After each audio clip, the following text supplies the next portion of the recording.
Mutual fund के weekly update में आपका स्वागत है। ये हमारा म्यूचुअल फंड पर पहला वीकली अपडेट वीडियो है, जहां हम कवर करेंगे म्यूचुअल फंड कैटेगरीज का वीकली परफॉर्मेंस, साथ ही देखेंगे उनका एनालिसिस और आखिर में बात करेंगे कुछ इंपॉर्टेंट न्यूज़ की। मार्केट के ओवरऑल नेगेटिव रहने से इस वीक सभी इक्विटी म्यूचुअल फंड कैटेगरीज की परफॉर्मेंस नेगेटिव रही है। लार्ज कैप म्यूचुअल फंड्स के एवरेज रिटर्न्स नेगेटिव 2.3% रहे हैं, मल्टी कैप के 2.42% और मिड कैप और स्मॉल कैप कैटेगरीज के एवरेज रिटर्न भी 2.54% और 2.80% से नेगेटिव रहे हैं। वहीं टैक्स सेविंग म्यूचुअल फंड्स यानी ELSS फंड्स की एवरेज रिटर्न नेगेटिव 2.55% रहे हैं। यानी अगर आप इक्विटी म्यूचुअल फंड में इन्वेस्ट करते हैं तो आपका इन्वेस्टमेंट इस वीक नेगेटिव रहा होगा, क्योंकि इस week overall equity market negative रहा है, जहां नेगेटिव सेंटीमेंट्स के चलते इंस्टीट्यूशनल और रिटेल इन्वेस्टर्स में सेलिंग प्रेशर काफी हाई रहा है। इसलिए एग्जिस्टिंग इन्वेस्टर्स इस वॉलेटिलिटी से घबराए नहीं, बस अपना इन्वेस्टमेंट मार्केट सिनेरियो के अकॉर्डिंग रिव्यू कर ले। वहीं नए इन्वेस्टर्स जो म्यूचुअल फंड्स में इन्वेस्ट करना चाहते हैं उनके लिए ये सही समय है, क्योंकि मार्केट अभी काफी नीचे है। बस फंड्स का सिलेक्शन अपनी रिस्क को समझने के बाद करें और लॉन्ग टर्म के लिए इन्वेस्टमेंट प्लान करें। एग्रेसिव हाइब्रिड फंड्स जो कि मॉडरेट इन्वेस्टर्स के लिए सूटेबल रहते हैं, इस वीक उनके रिटर्न नेगेटिव 1.79% रहे। वहीं सबसे कम रिस्क वाले हाइब्रिड फंड्स यानी कंजर्वेटिव हाइब्रिड फंड्स के रिटर्न नेगेटिव 0.55% रहे हैं। बैलेंस हाइब्रिड के एवरेज रिटर्न नेगेटिव 1.33% रहे हैं। सबसे low risk category equity saving mutual funds के रिटर्न भी इस वीक नेगेटिव 0.84% रहे हैं। हाइब्रिड फंड्स में लोगों का रिडम्पशन काफी हाई रहा है, क्योंकि काफी समय से इक्विटी और डेट मार्केट में परफॉर्मेंस वीक रही है, जिससे हाइब्रिड फंड्स के रिटर्न्स नेगेटिव रहे हैं।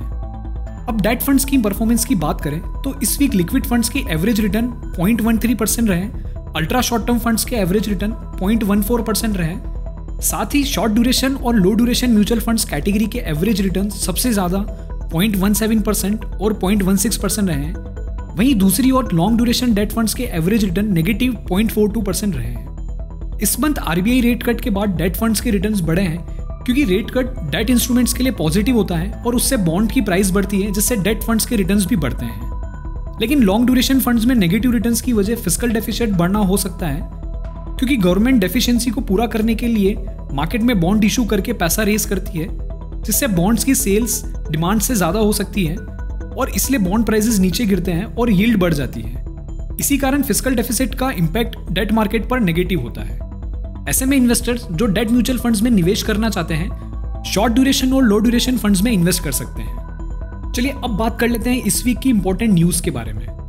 सबसे पहली न्यूज है म्यूचुअल फंड में इन्वेस्टमेंट इनफ्लो के बारे में, जहां एमफी की रिपोर्ट के अकॉर्डिंग म्यूचुअल फंड में इन्वेस्टमेंट का इनफ्लो कम होता नजर आ रहा है, जहां पिछले 2 सालों में मंथ वाइज जनवरी मंथ में सबसे कम पैसा म्यूचुअल फंड्स में आया है, जो पिछले साल के जनवरी के मुताबिक 60% से कम हुआ है।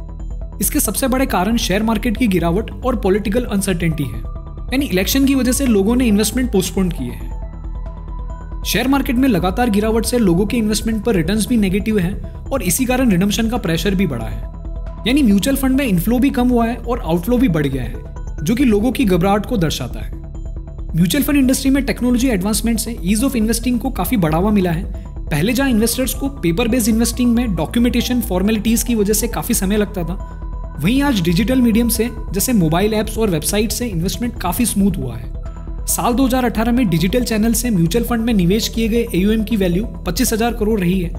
इन्वेस्टर्स में बढ़ती ऑनलाइन इन्वेस्टमेंट प्रेफरेंस के चलते साल 2019 में डिजिटली इन्वेस्टेड AUM 80% से बढ़कर 45,000 करोड़ तक पहुंच सकता है, और अगर यही ग्रोथ कंटिन्यू रही तो साल 2021 तक डिजिटल इन्वेस्टमेंट 1 लाख करोड़ तक भी पहुंच सकता है।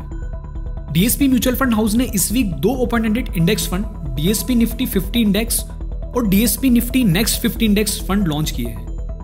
इंडेक्स फंड्स वो म्यूचुअल फंड्स होते हैं जिनका इन्वेस्टमेंट इंडेक्स की कंपनीज में ही जाता है। जैसे इन फंड का कैपिटल निफ्टी की टॉप 100 कंपनीज में इन्वेस्ट होगा, यानी इनके रिटर्न्स इंडेक्स जैसे ही रहेंगे। तो अगर आप टॉप 100 कंपनीज में इन्वेस्ट करना चाहते हैं तो इन फंड्स में इन्वेस्ट कर सकते हैं। भारत 22 ETF इंडियन गवर्नमेंट के द्वारा लॉन्च किया गया एक एक्सचेंज ट्रेडेड फंड है, जिसका इन्वेस्टमेंट गवर्नमेंट की कंपनीज में रहता है। लास्ट ईयर फंड का परफॉर्मेंस काफी अच्छा रहा, इसलिए सरकार ने इस फंड से 3500 करोड़ की कलेक्शन के लिए इस स्कीम में एडिशनल सब्सक्रिप्शन ओपन किया है, जहां इस स्कीम में अब तक टोटल सब्सक्रिप्शन 40,000 करोड़ तक रिसीव हो चुका है। 2 NBFCs, IL&FS और DHFL में लिक्विडिटी क्राइसिस के कारण उनके पेपर्स की क्रेडिट क्वालिटी गिरी, जिस वजह से 2 बड़े mutual fund houses DHFL primary का म्यूचुअल फंड और इंडिया बुल्स म्यूचुअल फंड जिनके फंड्स का इन्वेस्टमेंट इन पेपर्स में था, उनके AUM में 50% से ज़्यादा गिरावट रिपोर्ट की गई है। तो ये थी इस वीक की म्यूचुअल फंड अपडेट, और अगर आपका इससे रिलेटेड कोई सवाल है तो आप कमेंट में लिख सकते हैं। इस इंडस्ट्री से रिलेटेड न्यूज़, अपडेट्स और इन्वेस्टमेंट सजेशंस के लिए आप हमारे चैनल को सब्सक्राइब कर सकते हैं। और अधिक जानकारी या एक्सपर्ट सजेशन के लिए आप हमें दिए गए नंबर या ईमेल एड्रेस पर कॉन्टैक्ट कर सकते हैं।